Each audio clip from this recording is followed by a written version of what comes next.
separating all these things. And I do see as we go forward, there's more integration of keeping those physical and biological all together. But sometimes you should of that. Our next question, maybe build off that, is how does your Indigenous identity and your identity as a student, doctor, practitioner interact? Start us off, Yeah. Before anything in this world, I'm Dakota, Dakota, that's what I am. Second is dad. So thing for me, it's my favorite thing. But then after that, I think I'm a medical student, somebody learning these things. I think that it's really difficult sometimes balancing things, especially as a student when you're learning things from people. I probably wouldn't do that, or I'd approach this conversation differently. I was raised this way is a better way, it's a more positive way to approach certain conversations. So it's really difficult sometimes, especially when you see things that aren't fair and think that I should have been done a lot better. And have to go through all these things. And, you're a great preceptor, and it's really something happens, or you turn out not really a fan of what you're working for. It's very discouraging, very difficult, I would say. But I think that being raised in our communities and other people focus on the community really gives us an edge when it comes to patient care, approaching people and truly investing in patients and caring about people, not asking those extra questions that make visits longer, that make things a little bit harder. Taking care of people and their families and doing the best to just appreciate people as people and not just as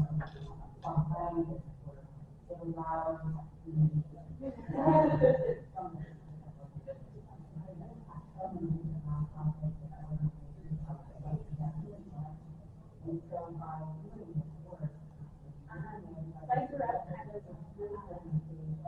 in a very Western society. I was one of the only Indigenous people in my community. And so I grew up always hearing walking into the roads. And I really, as I grew older, tried to get away from that because you're not really separating who you are with the people who you're treating.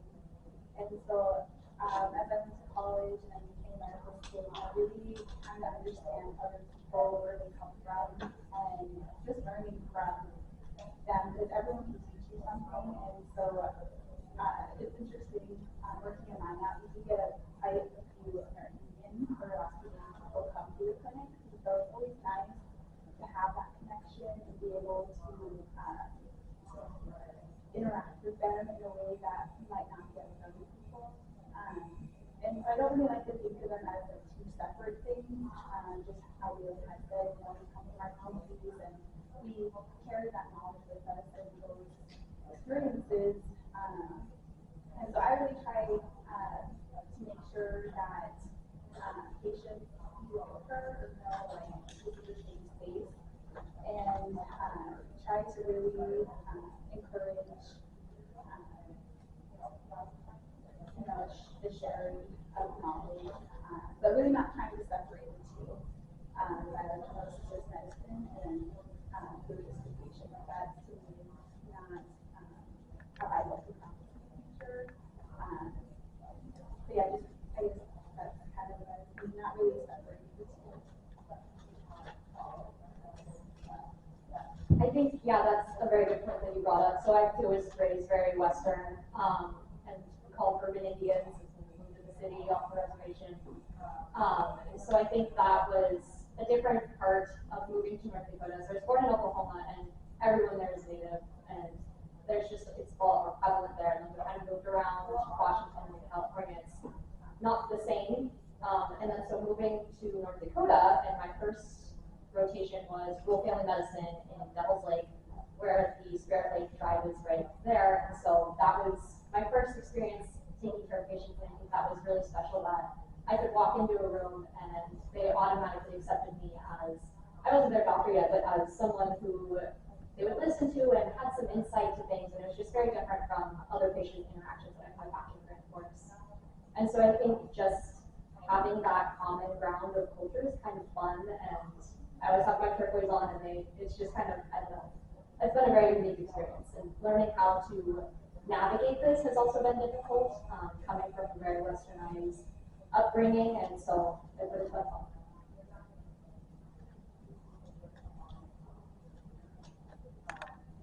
Kind of jumping off of that, what do you wish settler providers and colleagues knew if they were taking care of like your family or friends or elders or just indigenous people in general? Yeah, I can learn from you. I think one of the biggest things is recognizing that not everybody is the same. I've been quite a few one too many interactions where maybe the physician just automatically makes assumptions about a patient, and that's really difficult, especially coming from a similar community. And knowing that there's this sort of bias to belong to the room. So I think I would just encourage providers to know like not everybody is the same, and there's a reason why they're at that point, and to really learn to understand why they're at that point to be able to help them move forward.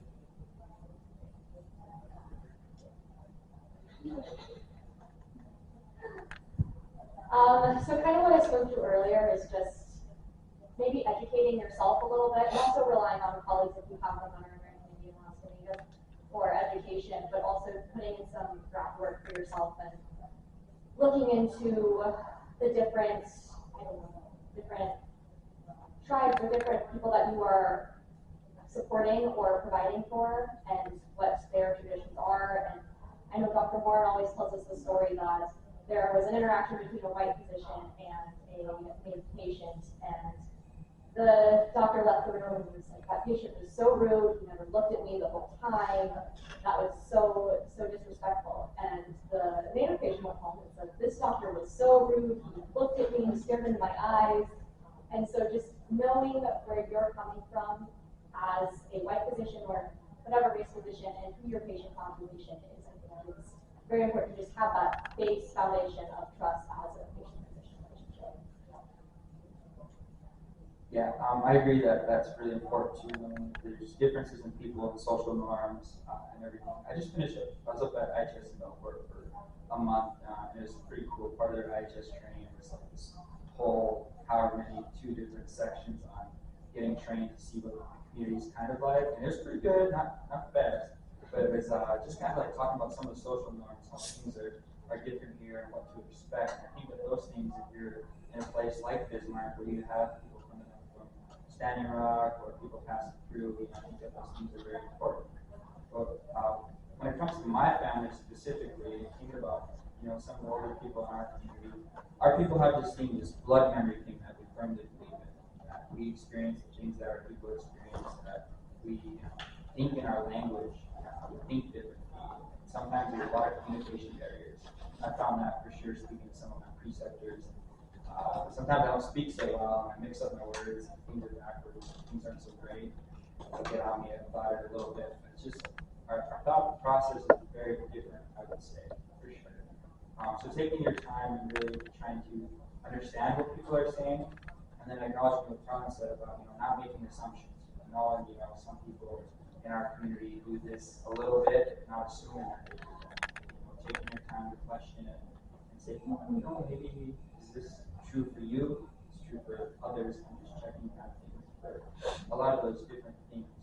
And being compassionate, showing that you care about people is very important, especially with trust and the historical role, everything that we ever do, the difficulties with our people and healthcare and other races and healthcare itself. I think we all have, anyone in this field, in any area of health, has a duty to try and establish good relationships with everyone we meet, and really put out a good message that people here just trying to help other people, trying to prevent anyone or cause anyone to do anything that they don't want to do.